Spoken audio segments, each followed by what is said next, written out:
এবং নিম, এই দুই যে যার স্থানে অত্যন্ত বিশেষ, অত্যন্ত শ্রেষ্ঠ। আম আমাদের শক্তি বাড়ায়, আর অন্যদিকে নিম রোগের সাথে লড়াই করার আমাদের ক্ষমতা বাড়ায়। এবার আম অত্যন্ত মিষ্টি হয় আর নিম অত্যন্ত তিক্ত। তাই এই কারণে কি নিমের নিরাশ হওয়া উচিত বা নিজেকে ঘৃণা করা উচিত? তার স্বাদ তিক্ত? কখনোই নয়। দেখুন, নিম তিক্ত, এতে নিমের কোনো দোষ নেই। দোষ হলো জিহ্বার, যে মিষ্টি পছন্দ করে, তিক্ত পছন্দ করে না। কিন্তু যদি আপনি নিজের জীবনে নিমের প্রয়োগ না করেন, তাহলে আপনার রোগ প্রতিরোধ ক্ষমতা বাড়বেই না। তাই নিম হলো অত্যন্ত গুরুত্বপূর্ণ। এর থেকে আপনি কি শিক্ষা পেলেন? এটাই যে জীবনে কখনো অন্য কারোর মাপকাঠি দ্বারা নিজেকে পরখ করবেন না।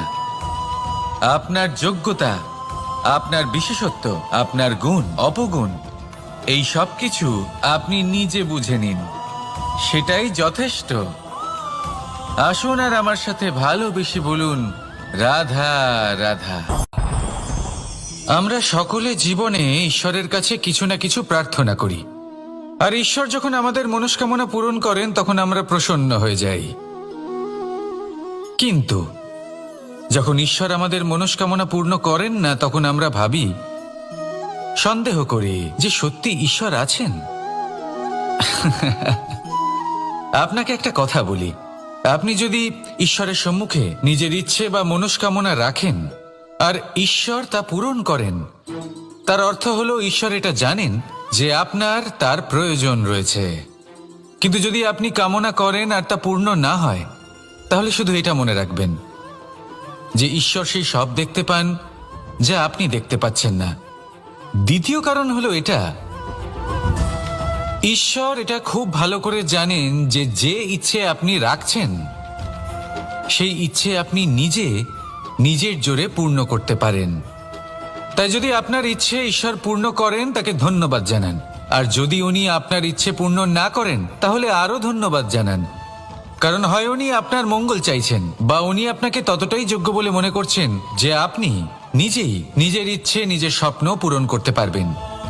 নিজের কর্ম করতে থাকুন, জীবনের সামনে এগোতে থাকুন, আর আমার সাথে ভালোবেসে বলুন, রাধা রাধা। একটা গাই আর একটা বাছুরের মধ্যে কেমন সম্পর্ক থাকে? একটা গাই নিজের বাছুরকে ডাকে, আর সেই বাছুর হাজার হাজার গাইয়ের মধ্যে থেকেও নিজের মাকে চিনতে পেরে যায় আর নিজের মায়ের সাথে এসে জড়িয়ে পড়ে। আর কিছুটা ঠিক এরকমই সম্পর্ক হলো আপনার কর্ম এবং আপনার কর্মফলের মধ্যে। আপনি যেমন কর্ম করবেন, আপনার কর্ম আপনার কর্মফলকে ডাক দেবে, আর আপনার কর্মফল কোথাও না কোথাও থেকে আপনাকে খুঁজতে খুঁজতে এসে আপনার সাথে জড়িয়ে পড়বে। তাই উচিত এটাই হবে যে আপনি সৎকর্ম করুন, কারণ ঈশ্বর যদি আপনাকে আপনার ভুলের জন্য ক্ষমা করেও দেন, আপনার কর্ম কিন্তু করবে না। তাই যদি আপনি দুষ্কর্ম করতে চলেছেন, তাহলে আপনি প্রস্তুত থাকুন, আর যদি আপনি শুভ কর্ম করতে চলেছেন, তাহলেও আপনি প্রস্তুত থাকুন। আপনার কর্ম যেমন হবে তেমন ফল আপনার কাছে নিজে থেকেই চলে আসবে। আজ না হোক কাল, কাল না হোক অন্য কোনো সময়, অবশ্যই আসবে। আসুন আমার সাথে ভালোবেসে বলুন, রাধা রাধা। কোনো বাড়িতে, কোনো পরিবারে যখন কারোর জন্ম হয়, তখন তা কত সুখের মুহূর্ত হয়। সেই ছোট্ট সন্তান যখন কিছুটা বড় হয়, সে হাঁটার চেষ্টা করে, আর সেই প্রক্রিয়াতেও খুব বড় একটা শিক্ষা লুকিয়ে রয়েছে, ঠেলে দেওয়া। যখন আপনি হাঁটতে চান, সামনে এগোতে চান, তখন আপনি কি করেন? নিজের পায়ের তলার যে মাটি, তাকে আপনি পেছনে ঠেলে দেন।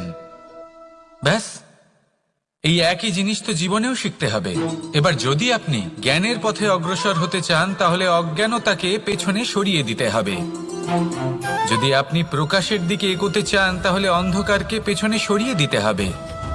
যদি আপনি ভবিষ্যতে সফল হতে চান, তাহলে অতীতের যে অসফলতাগুলিকে পেছনে সরিয়ে দিতে হবে। যে জল বইতে বইতে থেমে যায় তাকে আমরা নালা বলে থাকি, তার থেকে দুর্গন্ধ বের হয়। কিন্তু যে জল বইতেই থাকে তাকেই আমরা পবিত্র জল বলি। তাহলে আপনিও কর্ম করতে থাকুন, কখনো থামবেন না।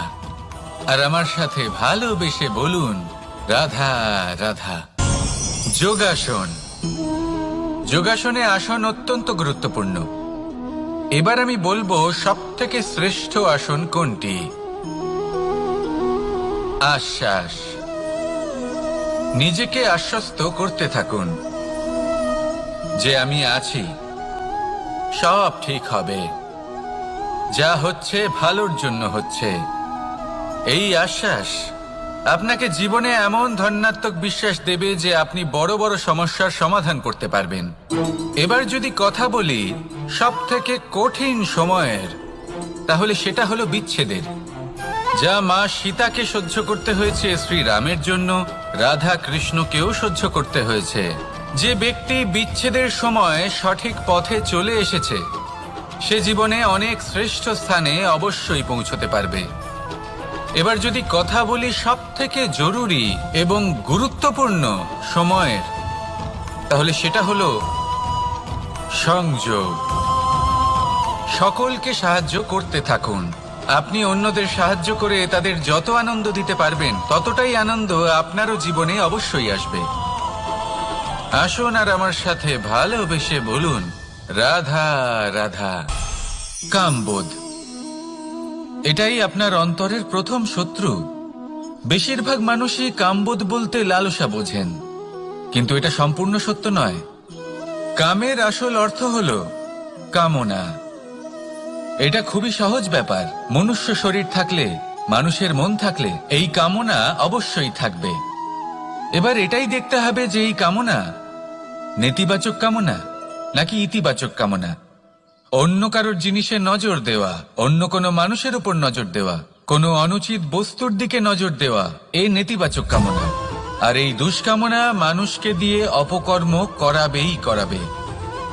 তাই মনে রাখবেন, যে ব্যক্তি নিজের কামনাকে নিয়ন্ত্রণে রাখতে পারেন তিনি সঠিক পথেও থাকেন, সঠিক লক্ষ্যে পৌঁছতেও পারেন।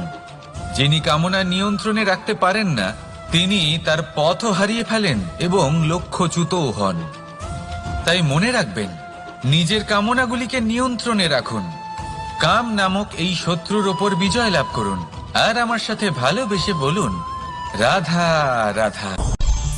আমাদের জীবনে দুই ধরনের সম্পত্তি হয়ে থাকে। এক হলো ভৌতিক সম্পত্তি, এক হলো জৈবিক সম্পত্তি। অর্থ, সম্পদ, সুবিধে, খাদ্য, এইসব ভৌতিক সম্পত্তির মধ্যে পড়ে।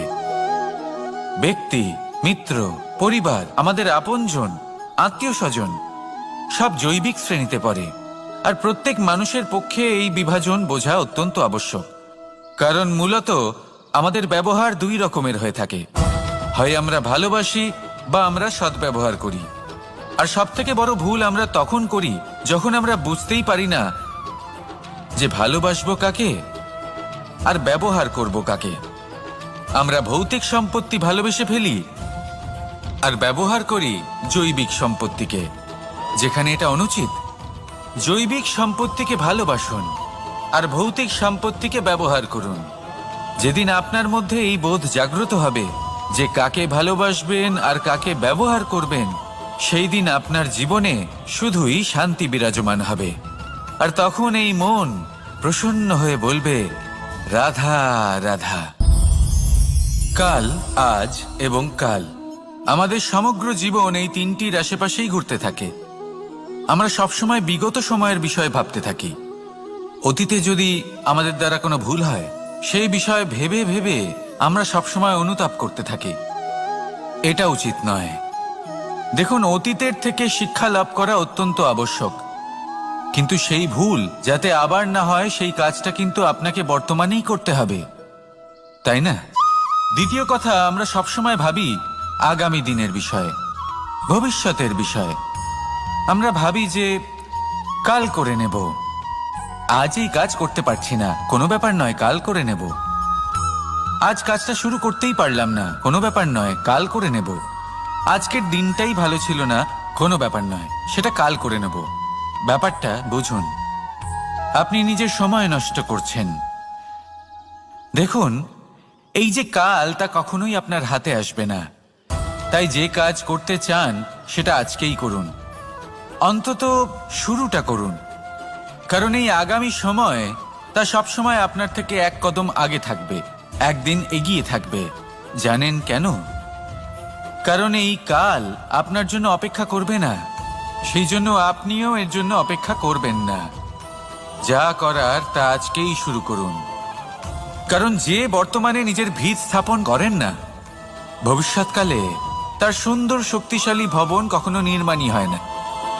আসুন আর আমার সাথে ভালোবেসে বলুন, রাধা রাধা। সাফল্য খুব সহজ এক শব্দ। এটা হলো সেই সব শব্দের মধ্যে অন্যতম যা মানুষ একটু বুঝলেই ভাবেন সব বুঝে ফেলেছি। আর যেই উনি বুঝতে পারেন সাফল্য কি, আজীবন সেই সাফল্যের পেছনেই ছুটতে থাকেন। এই সাফল্য হলো একটা খেলার মতো, যাতে মানুষ নিজের সমস্ত জীবন বাজি লাগিয়ে দেন। আর প্রত্যেক খেলার মতোই এরও কিছু নিয়ম রয়েছে। আর প্রাথমিক নিয়ম হলো, এই সাফল্য লাভ করার জন্য সাফল্য লাভ করার স্বপ্ন আপনাকে অবশ্যই দেখতে হবে আগে। হ্যাঁ, কিন্তু শুধুমাত্র স্বপ্ন দেখলেই কিছুই হবে না। স্বপ্ন দেখুন, তারপরে আপনার নিজের নিদ্রাকে ভঙ্গ করতে হবে, দিনরাত পরিশ্রম করতে হবে, দিনরাত চেষ্টা করতে হবে। তবেই এই সাফল্য আপনার কাছে আসবে আর আপনার পদানত হবে। তাহলে স্বপ্ন দেখুন আর পরিশ্রম করে তাকে সার্থক করুন। যদি এটা করেন তবেই সাফল্য সহজেই আপনার কাছে আসবে। আর তখন মন প্রসন্ন হয়ে বলবে, রাধা রাধা। সমস্যা, প্রত্যেকের জীবনেই সমস্যা আসা যাওয়া করে। আর প্রত্যেক মানুষ সমস্যা আসার পর তার সমাধান খুঁজতে উঠে পড়ে লাগেন। কিন্তু যখনই সমস্যার সমাধান হয়ে যায়, আমরা সুপ্রসন্ন হয়ে যাই এবং অসাবধানও হয়ে যাই। আমাদের মনে হয় যে আমরা সম্পূর্ণরূপে সমস্যার অন্ত করেছি, কিন্তু কোথাও না কোথাও একটা ছোট্ট বীজ রয়েই যায়। আর সেই বীজ আমাদের অসাবধানতার ছত্রছায়ায় বড় হতে থাকে, আর তারপর মহা সংকট হয়ে আবার আমাদের উপর আক্রমণ করে। এই সংকট যে কোনো রূপে আসতে পারে, কোনো শত্রুর রূপেও আসতে পারে, বা কোনো মহামারীর রূপেও আসতে পারে। সেই জন্য সবসময় সাবধান থাকাই উচিত। কারণ অসাবধান হলে কি হয়, আমাদের সুরক্ষা চক্রে একটা ছেদ উৎপন্ন হয়, আর আমাদের শেষ করতে পারে এমন এক বাণ সেই ছেদ বিন্দু হয়ে আমাদের হৃদয়ে প্রবেশ করতে পারে। তাই যে কোনো সমস্যার সমাধান করুন, জয়ী হন, উৎসবও পালন করুন, কিন্তু সাবধানে থাকবেন। আসুন আর আমার সাথে ভালোবেসে বলুন, রাধা রাধা।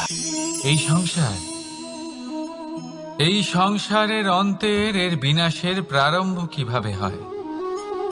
কোনো যোগের মাধ্যমে, কোনো ভয়ানক অসুরের আগমনে, নাকি প্রকৃতির রাগের কারণে? না, এই সংসারের বিনাশের প্রারম্ভ হয় আমি থেকে।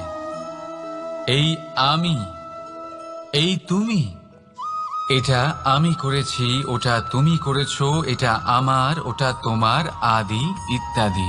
এই ভাব যখন মনে বাসা বেঁধে নেয়, সর্বপ্রথম ঘর ভাগ হয়, তারপর বসতি, তারপর প্রাণ, আর তারপর দেশ, আর সবার শেষে সমস্ত সংসার ভাগ হয়ে যায়।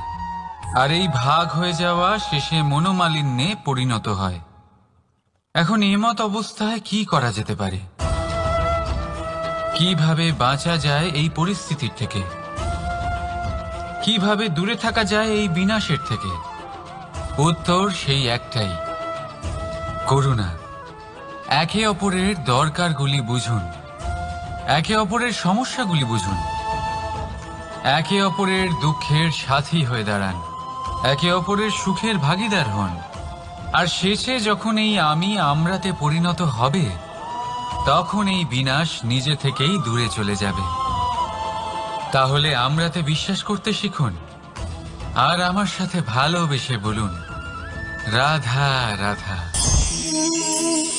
এই মুদ্রা, এবারে ভাবুন, এটাই আমাদের জীবন, জীবনের সুখ আর দুঃখ। এই মুদ্রার, এই জীবনের দুটি দিক। কিন্তু যখনই আমরা ঈশ্বরের কাছে প্রার্থনা করি, তখনই আমরা সুখ চাই, আর সেই সুখ আসেও। আর যখনই সেই সুখ আসে, তখন ব্যক্তি সর্বপ্রথম তাকে ভুলে যায় যে দুঃখের সময় ওনার সাথে ছিলেন। আর এমত অবস্থায় উনি সাহায্য করেন না, উনি করেন উপকার। আর এই উপকারের বদলে মানুষের থেকে উনি নিজের জন্য শ্রদ্ধা চান। আর সেই শ্রদ্ধা, সেই চাহিদার কারণে উনি নিজেকে অন্যদের থেকে শ্রেষ্ঠ, অন্যদের থেকে ভিন্ন মনে করতে বিবশ হয়ে যান। আর আলাদা হবার কারণে তার মধ্যে জেগে ওঠে অহংকার, আর সেটাই হয় তার পতনের কারণ। এবার এতে কি করা যেতে পারে? কি চাওয়া যেতে পারে ঈশ্বরের কাছে? এই প্রশ্ন অবশ্যই মনে আসে। ঈশ্বরের কাছে চান সুখ, শুধুমাত্র ততটাই যাতে অহংকার না আসে, আর দুঃখ ততটাই যাতে শ্রদ্ধা না চলে যায়। রাধা রাধা। এই সংসারে এমন কিছুই নেই যে সব সময় একই থাকবে। যা কিছু নির্মাণ হয়েছে তা একদিন অবশ্যই ভেঙে পড়বে, কিন্তু এই ভেঙে যাওয়ার বিশ্লেষণ আপনি কিভাবে করবেন তা আপনার উপরে নির্ভর করছে। ওই আকাশের দিকে তাকান, ওই মেঘ, ওটাও ভেঙে পড়ে, কিন্তু নিজে ভেঙে পড়ার সাথে বর্ষাকে তৈরি করে যায়। মাটির ডেলা অবশ্যই ভেঙে পড়ে, কিন্তু ব্যবহারযোগ্য মাটির রূপ নিয়ে। এই ধরিত্রীর বুকে কোনো এক বীজ যখন ভেঙে পড়ে, তখন ধরিত্রীর উপর এক বিশাল আকারের বৃক্ষ নির্মাণ করে। যদি জীবনে কিছু ভেঙে পড়ে, তাহলে নিরাশ হয়ে পড়বেন না, নিজের সাহস হারাবেন না। ধনাত্মক দৃষ্টিভঙ্গি দিয়ে দেখতে চেষ্টা করুন। মনে করুন, নিয়তি নিশ্চয়ই আপনার জন্য আরো ভালো কিছু ভেবে রেখেছে, যা ভবিষ্যতে আপনার প্রতীক্ষা করছে। ধনাত্মক চিন্তা ভাবনা করতে থাকুন, তারপর দেখবেন শ্রেষ্ঠ রচনা নিজেই তৈরি হবে। রাধা রাধা। চলতে থাকা, থেমে যাওয়া, বিশ্রাম নেওয়া, তারপর দম নিয়ে পুনরায় দাঁড়িয়ে পড়া, আর তারপর আবার সেই পথ চলা। এটা জীবনের অভিন্ন এক অঙ্গ, এটার থেকে আপনি পালাতে পারবেন না। কিন্তু এই অঙ্গকে আপনি নিজের জীবনে কিভাবে প্রয়োগ করবেন, কিভাবে তাকে কাজে লাগাবেন, সেই সিদ্ধান্ত আপনাকে নিতে হবে। যারা হেরে যান তারাও জীবনে থমকে যান, আবার যারা জেতেন তারাও দাঁড়িয়ে পড়েন। যারা হেরে যান তারা হাঁপিয়ে দাঁড়িয়ে পড়েন, যারা জিতে যান তারা দাঁড়িয়ে পড়েন সেই সর্বোচ্চ স্তরে পৌঁছে গিয়ে। এবার দাঁড়াতে তো আপনাকে হবেই, তা হতেই হবে। কিন্তু কখন, কিভাবে দাঁড়াবেন, ক্লান্ত হয়ে নাকি সর্বোচ্চ স্তরে পৌঁছে গিয়ে, সেই সিদ্ধান্ত আপনার।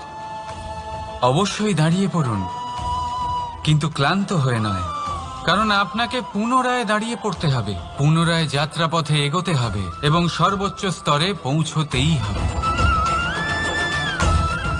রাধা রাধা। স্বপ্ন, আমরা জীবনে স্বপ্ন দেখতে থাকি, সেটা পূরণ করার পূর্ণ প্রয়াস করে থাকি।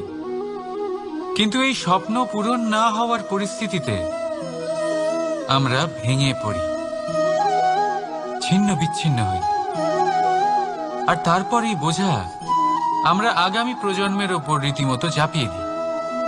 আমরা এটাই মনে করি যে আমরা যেটা হতে পারিনি সেটা আমাদের সন্তান অবশ্যই হবে। আমরা যা কখনো পাইনি আমাদের সন্তান অবশ্যই তা পাবে। এটা যে অনুচিত সেটা আমরা ভাবি না, কিন্তু এটা ভুল, আর এই ভুল আমরা সকলেই করে থাকি। সন্তান প্রকৃতি আর পরমাত্মার আশীর্বাদ। ওদের ভেতরে তাদের নিজের একটা অস্তিত্ব লুকিয়ে থাকে, সেটা মন দিয়ে দেখুন তো। আপনি শুধু ওই সন্তানকে জন্ম দিয়েছেন, কিন্তু ওর জীবন আপনার নয়। তাই নিজের সন্তানের সাথে থাকুন, সময় কাটান, ওদেরকে ভালোবাসুন, সব সময় প্রেরণা দিন, কিন্তু প্রেরণা দিন ওর নিজের অস্তিত্বকে বাড়ানোর জন্য, ওর নিজের স্বপ্ন পূরণ করার জন্য, আপনার স্বপ্ন পূরণ করার জন্য নয়। ওদের অস্তিত্বকে পূর্ণাঙ্গে বৃদ্ধি পেতে দিন। রাধা রাধা। এই পুকুর দেখছেন আপনি? পুকুরের জল কখনো প্রবাহিত হয় না, একই স্থানে জমে থাকে, আর সেই কারণে কিছুদিন পর ময়লা হতে শুরু করে। কিন্তু তাও আমরা একে ত্যাগ করি না, আমরা তবুও একে পুজো করি। শুধুমাত্র এই কারণে নয় যে অতীতে সে আমাদের তৃষ্ণা মিটিয়েছে, কিন্তু এই কারণেও যে যদিও বা সে ভবিষ্যতে আমাদের তৃষ্ণা না মেটায়, কিন্তু প্রয়োজন হলে আগুন অবশ্যই নেভাতে পারে। ঠিক সেই রকমই হয় আমাদের সম্পর্ক, সম্পর্ক যা আমরা বহু বছর পরিশ্রম করে তৈরি করি, যে দরকার পড়লে আমাদের সহায়ক হয় কোনো না কোনোভাবে। সেই জন্য সম্মান করতে শিখুন এই সম্পর্কগুলিকে, শিখুন এই সম্পর্কগুলিকে অটুট রাখতে। কথায় কথায় এই সম্পর্কগুলিকে ভেঙে দিতে শিখবেন না। রাধা রাধা। বিষ, এই শব্দটা শুনলেই মনে অনেক কল্পনা জন্ম নেয়। কল্পনা অসহ্যকর তিক্ততা, কল্পনা অত্যন্ত বেদনাদায়ক মৃত্যু। এবার যদি আপনাকে জিজ্ঞেস করা হয় যে সবচেয়ে বিষাক্ত বিষ কোনটা, তাহলে আপনি কি বলবেন? কেউ বলবে সর্পের বিষ, কেউ বলবে কাঁকড়া বিছের, কেউ বলবে কালকেউটের বিষ। কিন্তু না, এই সমস্ত রকম বিষ সেই বিষের সামনে টিকতে পারবে না যাকে আমরা বলে থাকি কানের মধ্যে ঢালা বিষ। শুনতে অত্যন্ত মিষ্টি, কিন্তু তিক্ততায় অত্যন্ত বিষাক্ত। পেটের মধ্যে যাওয়া এই বিষ শুধুমাত্র একটি মানুষের মৃত্যুর কারণ হয়, কেবল একটি। কিন্তু কানের মধ্যে ঢালা এই বিষ একাধিক সম্পর্কের নাশ করতে পারে। আর এটাতে সেই ব্যক্তির ভুল নেই যে আপনার কানে বিষ ভরেছে, আপনি তাকে দোষ দিতে পারেন না। এখানে দোষ আপনার নিজের, যে এই বিষকে আপনি নিজের উপরে প্রভাব ফেলতে দিয়েছেন, এই বিষকে সুযোগ দিয়েছেন আপনার ক্ষতি করতে। এটা আপনার ভুল। সেই জন্য কুমন্ত্রণায় কখনো কান দেবেন না। আপনার মনে ভালোবাসার দৃঢ়তা জাগিয়ে তুলুন আর নষ্ট করে দিন এই সংসারের সমস্ত বিষের প্রভাবকে। রাধা রাধা। জীবন, আমাদের এই জীবন, সুখ আর দুঃখ, এই দুইয়ের মিশ্রণ। এদের সংমিশ্রণই জীবনের ভারসাম্য বজায় রাখে। এখন এই সুখ, সুখ এমন এক বস্তু যাকে সবাই খুঁজে চলেছে। দুঃখ এমন এক অনুভূতি যা সবার কাছে আছে। আমাদের প্রত্যেকের জীবনে সুখ আর দুঃখ আসতে থাকবে আর যেতেও থাকবে, এটা অবশ্যই জীবনে থাকবে। কিন্তু সফলতা, এটা সবার জীবনে আসে না। কেন? কারণ এই সফলতা সুখ আর দুঃখের দ্বারা প্রাপ্ত হয় না। সফলতা প্রাপ্ত হয় নিজের উপরে বিশ্বাস করতে থাকলে। আকাশের ওই সূর্যকে দেখুন, সূর্যের বিশ্বাস আছে নিজের উপর যে সে সমস্ত জগৎকে আলোকিত করতে পারবে। নিজের প্রথম রশ্মি দিয়ে অন্ধকারকে দূর করতে পারবে। সূর্য এই বিশ্বাস নিয়েই আসে, আর কিছুক্ষণের মধ্যেই সমস্ত সংসার থেকে অন্ধকারকে বিনাশ করে ফেলে সে। তাহলে মনে রাখবেন, এই সুখের আভাস, এই দুঃখের অনুভূতি আসতেও থাকবে আর যেতেও থাকবে। শুধু নিজের উপরে বিশ্বাস রাখুন, তারপর দেখবেন এই সফলতা আপনার দাস হয়ে থাকবে। রাধা রাধা। চাঁদ কত শ্রেয়, শুভ্র, কত সুন্দর। কিন্তু যদি আপনি মনোযোগ সহকারে দেখেন তাহলে দেখবেন এই চাঁদেও দাগ আছে। আর এই দাগগুলি থাকার কারণে কি এই চাঁদের মাহাত্ম্য কখনো কমে যায়? কখনো নয়। এর কারণ হলো চাঁদের নিরন্তর চেষ্টা। একবার এই আকাশে দেখুন, এই অন্ধকার সবসময় চেষ্টা করে চাঁদকে ঢেকে দেওয়া, কিন্তু এই চাঁদ সবসময় এই অন্ধকারের সাথে লড়াই করতে থাকে। অমাবস্যা থেকে শুরু করে চাঁদের এই যাত্রা পূর্ণিমা অবধি পৌঁছেই যায়। আর তাই এই চাঁদের পুজো করা হয়, এই কারণে এই চাঁদকে মাহাত্ম্য দেওয়া হয়। এইভাবেই যদি আপনার মধ্যে কোনো দোষ থাকে, কোনো খারাপ কিছু থাকে, তাহলে সেটা কোনো বড় ব্যাপার নয়। চেষ্টা করুন সেটাকে শুধরে নেওয়ার, কিন্তু সেই কারণে নিজেকে খারাপ মনে করা এটা অনুচিত। নিজের ভুলগুলো, নিজের দোষগুলো, নিজের খারাপ দিকের কথা ভুলে আপনি এই সংসারের ভালোর দিকে প্রস্থান করেই দেখুন না। আপনি দেখবেন আপনার অন্তরের তেজ ঠিকরে বেরোচ্ছে। রাধা রাধা। এই পিঁপড়েদের দেখছেন আপনি? সবাই একই রকমের। এদের মধ্যে তফাৎ খুঁজে বার করা অসম্ভব। মনে হয় যেন ওদের আলাদা আলাদা অস্তিত্বই নেই। কিন্তু যদি আপনি মন দিয়ে দেখেন তাহলে দেখবেন প্রতিটা পিঁপড়ের আলাদা কাজ নির্ধারিত, তাদের আলাদা অস্তিত্ব আছে। কেউ বাড়ি বানানোর জন্য মাটি সংগ্রহ করতে পটু, কেউ ঢিপি বানাতে পটু, কেউ খাবার খোঁজায় পটু, আবার কেউ সেই খাবার আনায় পটু। ঠিক সেরকমই হয় মানুষেরা। মনে হতেই পারে সবাই একই রকম, কিন্তু প্রতিটা মানুষের ব্যক্তিত্ব, প্রতিটা মানুষের অস্তিত্ব ভিন্ন হয়। আর সত্যি কথা বলতে কি, প্রতিটা মানুষের ভিন্নতাই আমাদের প্রগতির দিকে নিয়ে যায়। ভাবুন, যদি আপনাকে কারোর সাথে হাত মিলিয়ে চলতে হয়, তাহলে আপনাকে আপনার সোজা হাত তার উল্টো হাতে ধরে এগোতে হবে। এটাই সৃষ্টিকর্তার সৃষ্টির নিয়ম। ভিন্নতা, এই ভিন্নতাকে আশীর্বাদ ভেবে চলুন,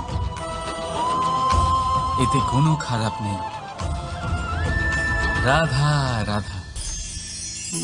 দাদা আমাকে বহুবার জিজ্ঞেস করেন যে কানাই, তুমি রাধার সাথে এই সংসারকে প্রেম শেখাতে এসেছো, তাহলে কেন তুমি রাধাকে এত বিরক্ত করো? কেন ও তোমাকে বিরক্ত করে? কেন এই ঝগড়াঝাটি হয়? কেন এই টানাপোড়েন চলে? এবার এটার উত্তর আমি কিছুটা এইভাবে দিতে চাই।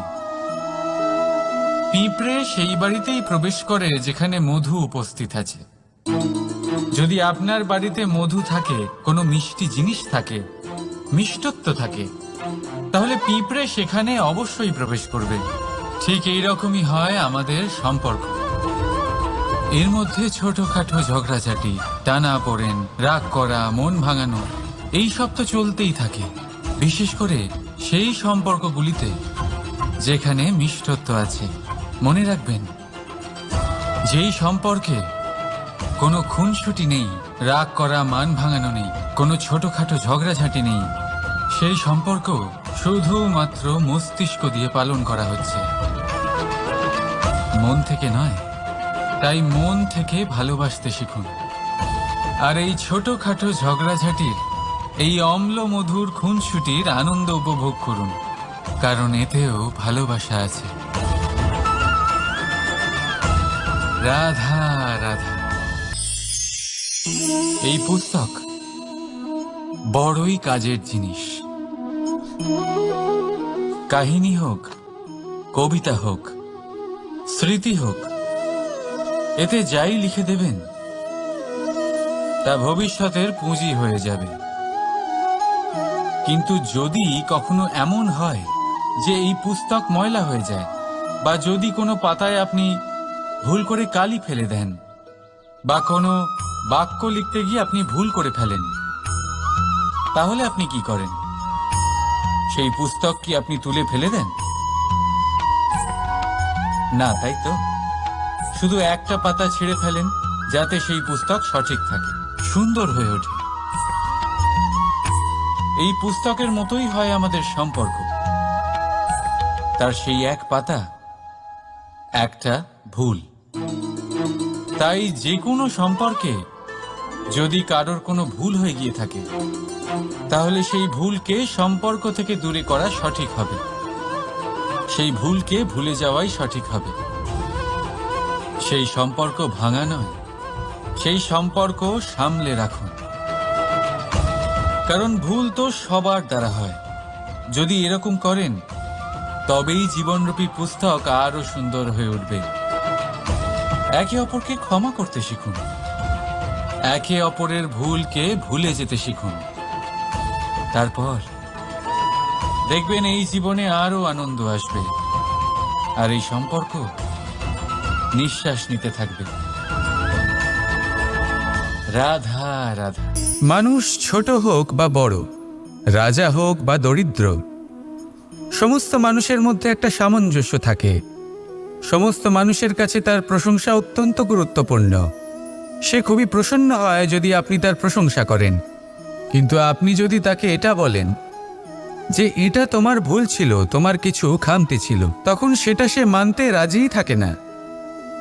সব মানুষ এটা শুনতে পছন্দ করে যে সে যেটা করেছে সেটাই সর্বোত্তম। এবার আমি আপনাকে একটা কথা বলি। এই হলো নিন্দা, এই হলো প্রশংসা, আর এই হলো সত্য, যা সবার থেকে উচ্চস্থানীয়। সেই জন্য মানুষ আয়না দেখে। আয়না তাকে তার সৌন্দর্য দেখায় না, তাকে দেখায় যা সত্য, যাতে মানুষ আরও সুন্দর হওয়ার চেষ্টা করতে থাকে। তাই আয়না অত্যন্ত গুরুত্বপূর্ণ সত্যকে জানার জন্য। জীবনে নিন্দুকের মাহাত্ম্য প্রশংসকের মাহাত্ম্যের থেকে অনেক বেশি। কেন? কারণ তারা আপনাকে আপনার খামতি দেখায়, আপনার ভুলগুলো বুঝিয়ে দেয়, আপনাকে একটা সুযোগ দেয় নিজেকে শুধরে নিতে, নিজেকে আরো শ্রেষ্ঠ করে তুলতে, যা প্রশংসক করতে পারে না। তাই জীবনে যদি কখনো নিন্দা করা হয়, তাকে ভালোবেসে গ্রহণ করুন, ধন্যাত্মক রূপে গ্রহণ করুন। যদি নিজেকে কোনো শিক্ষা দেওয়া সম্ভব হয় তাহলে অবশ্যই দিন। দেখবেন মন প্রসন্ন হয়ে বলবে, রাধা রাধা। জীবনে কখনো সাফল্য আসে, আবার কখনো অসফলতা, কখনো আশা পাওয়া যায়, কখনো নিরাশা, কখনো জয় লাভ করি, আবার কখনো পরাজয়। এর পেছনের কারণটা জানা অত্যন্ত প্রয়োজনীয়। যদি আমি পরাজয়ের কথা বলি, যখনই আমরা পরাজয় লাভ করি আমরা ভাবতে থাকি যে এমন কেন হলো? আমাদের শত্রু কি বেশি শক্তিশালী ছিল, নাকি আমাদের নীতিতে কোনো খামতি ছিল? এই সমস্ত কারণের পেছনে খুব বড় একটা কারণ থাকে, আর সেই কারণ আমাদের অন্তরে সুপ্ত থাকে। ধরে নিন একটা পথ, তাতে আপনি চলছেন, সেই পথ কাঁটায় পরিপূর্ণ, কিন্তু আপনি পাদুকা পরে রয়েছেন আর আপনি হেঁটে সামনে এগিয়ে যান। এবার এমন একটা পথ এলো যা পুষ্পে ঢাকা, আর আপনি পাদুকা পরে রয়েছেন, কিন্তু আপনার পাদুকাতে একটা পাথর আটকে গেল। তখন দু পা হাঁটাও খুব কঠিন হয়ে পড়ে। এই সংসারের যে কোনো শক্তি আপনাকে পরাস্ত করার পূর্বে আপনি জানেন কে আপনাকে পরাস্ত করতে পারে? আপনার অন্তরের দুর্বলতা, আপনার অন্তরের সেই সুপ্ত শত্রু। আর সেই জন্য ইতিবাচক মনোভাব গুরুত্বপূর্ণ হয়ে পড়ে। ভালো মানুষদের সাথে থাকুন, সৎসঙ্গে থাকুন, বন্ধুত্ব করুন, ভালোবাসুন। এই ভালোবাসা এত শক্তিশালী এক অস্ত্র যাকে ব্রহ্মাস্ত্রও পরাস্ত করতে পারে না। এই সমস্যারূপী পাথর কিছুই নয়। আসুন আমার সাথে ভালোবেসে বলুন, রাধা রাধা। মানুষের দুটো রূপ রয়েছে। এক, আমাদের এই মুখ যা শুধুই চোখে দেখা যায়, আর দ্বিতীয় আমাদের এই মন যা শুধুমাত্র অন্তরাত্মা দ্বারা দেখা যায়। এবার আমাদের এই মুখ তা ঈশ্বর সকলকেই আগে থেকেই প্রদান করেছেন, কিন্তু এই মন কেমন হবে তা আমাদের জীবনের অনুভূতি এবং আমাদের জীবনের লক্ষ্য এগুলি সুনিশ্চিত করে। অর্থাৎ নেত্র দিয়ে দেখা যায় আমাদের এই মুখ, তা শুধুই এই কারণে প্রয়োজন যাতে সংসার আমাদের দেখতে পায়, আমাদের চিনতে পারে। কিন্তু যদি এই সংসারে আপনি প্রকৃত অর্থে মান সম্মান লাভ করতে চান, তাহলে নিজের অন্তরাত্মাকে আপনাকে বিকশিত করতেই হবে। দেখুন, কথায় আছে এই যে অসুর, তা শারীরিকভাবে উপস্থিত নয়, তা মনের মধ্যে থাকে। যদি এই মন থেকে অসুরকে বের করে দেওয়া যায়, তাহলে শরীরে তা উপস্থিত থাকবেই না। তাই মনকে শুদ্ধ করুন আর আমার সাথে ভালোবেসে বলুন, রাধা রাধা। মানুষ যখনই একে অপরের সামনে নিজেদের হৃদয়ের ভাবনা প্রকাশ করে, তখন এক অত্যন্ত প্রভাবশালী মাধ্যম তারা ব্যবহার করে, যাকে ভাষা বলা হয়। এবার আমি দেখেছি যে একজন মানুষ অনেকগুলো ভাষাতেই নিপুণ। আমি এটাও দেখেছি যে মানুষ অনেকগুলো ভাষায় কথা বলে, কখনো কখনো অনেক ভাষা মিলিত করে তার প্রয়োগ করে, উচিত প্রকারে তাকে ব্যবহার করে না, না সেটাকে সম্মান করে, আর না ভাষাকে শুদ্ধ রাখে। আর এটা হলো অনুচিত। যদি ভাষাকে শুদ্ধ রাখেন, তাহলে ভাষা আপনার চরিত্রকে শুদ্ধ রাখবে, তা আপনার একাগ্রতা বাড়িয়ে তুলবে। এই প্রত্যেক ধ্বনিকে অনুভব করে যদি আপনি শব্দের উচ্চারণ করেন, ভাষাকে প্রয়োগ করেন, তাহলে আপনিও আনন্দ পাবেন, আর যিনি শুনছেন সেই ব্যক্তির কানেও মধুর শব্দ বাজবে। তাই মনে রাখবেন, যে ব্যক্তি ভাষার পবিত্রতাকে সম্মান করে, তাকে সংসারও সম্মান করে। ভাষাকে শুদ্ধ এবং পবিত্র রাখুন, তাহলে ভাষা আপনার চরিত্রকেও শুদ্ধ এবং পবিত্র রাখবে। আর এই মন সুপ্রসন্ন হয়ে বলবে, রাধা রাধা। এ হলো রামায়ণের সময়কালের কথা। সেতু নির্মাণ করার কাজ চলছিল। সমস্ত বানর সেনা এই কাজে নিযুক্ত হয়েছিলেন। বড় বড় পাথর তুলে নিয়ে এই বানর সেনা সমুদ্রে ফেলছিলেন। এই কাজ চলছিল। এমন সময় ছোট্ট একটা কাঠবিড়ালি এলো। ছোট ছোট মাটির ডেলা হাতে নিয়ে সাগরের কাছে যাচ্ছিল, আর বড় বড় পাথরের পাশে রেখে দিচ্ছিল। যথাসম্ভব সেখানে রেখে আসছিল। সারা দিন ধরে সে এই পরিশ্রম করেই যাচ্ছিল। এবার শ্রীরাম তার এই কাজ দেখতে পেলেন। সেই ছোট্ট কাঠবিড়ালিটিকে নিজের হাতে তুলে নিলেন এবং অত্যন্ত ভালোবেসে তার পিঠে হাত বুলিয়ে দিলেন। কথায় আছে যে কাঠবিড়ালির পিঠে যে দাগ আছে, সেই 3টি দাগ এসেছে শ্রীরামচন্দ্রের 3 আঙুলের থেকে। যে কাজ আপনি করছেন তাতে সমস্ত শক্তি প্রয়োগ করুন। যতটা আপনার সামর্থ্য রয়েছে, যতটা আপনার প্রতিভা রয়েছে, সম্পূর্ণভাবে উৎসর্গ করে দিন। ঠিক এমনভাবে কর্ম করুন। সেই কাঠবিড়ালি কিন্তু তাই করেছিল। সেই জন্য শ্রীরামের সাথে সেও সেই কাহিনীতে অমর হয়ে গেছিল। সম্পূর্ণ শক্তি প্রয়োগ করুন, সম্পূর্ণ সামর্থ্যের সাথে কর্ম করুন, কারণ এটাই হলো শ্রেষ্ঠ পথ কোনো কর্ম করার। আসুন আমার সাথে ভালোবেসে বলুন, রাধা রাধা। এই সংসারে যখন সাফল্যের পথে আপনি অগ্রসর হবেন, তখন আপনার পরিশ্রম, একাগ্রতা, সাহসের সাথে সাথে সমাজের মানসিকতাও সহ্য করতে হবে। প্রত্যেক ব্যক্তি কিছু না কিছু ভাবেন, কিছু না কিছু বলেন। কিছু মানুষ এমন আছেন যারা ভাববেন যে আপনি কিছুই করতে পারবেন না। তারা আপনার নিন্দা করবেন, আর এই নিন্দার কথা ভেবেই আমরা ভয়ভীত হয়ে পড়ি। সেই কারণে নিজেদের আশা, নিজেদের বিশ্বাস হারিয়ে ফেলি। এবার যদি সেই নিন্দার ভয়ে আমরা লক্ষ্যচ্যুত হই, তাহলে সেটা অনুচিত। সেই জন্য জীবনে শুধু পরিশ্রম করতে থাকুন, সামনে এগোতে থাকুন। যেই দিন আপনি আপনার লক্ষ্য লাভ করবেন, সেই প্রত্যেক ব্যক্তি যারা নিন্দা করছিলেন তাদের দৃষ্টি আপনা থেকেই পাল্টে যাবে, ঠিক কিনা? এই সংসারকে যা প্রাণ চায় তাই বলতে দিন। যদি আপনি কারোর কথা শুনতে চান, তাহলে নিজের অন্তরের কথা শুনুন, সেটাই আপনাকে উচিত পথে নিয়ে যাবে। সামনে অগ্রসর হতে থাকুন, পরিশ্রম করুন। এমন একটা দিন আসবে যেদিন এই নিন্দুক ব্যক্তিরা আপনার লক্ষ্য প্রাপ্তির উদাহরণ সবাইকে দেবে। আসুন আমার সাথে ভালোবেসে বলুন, রাধা রাধা।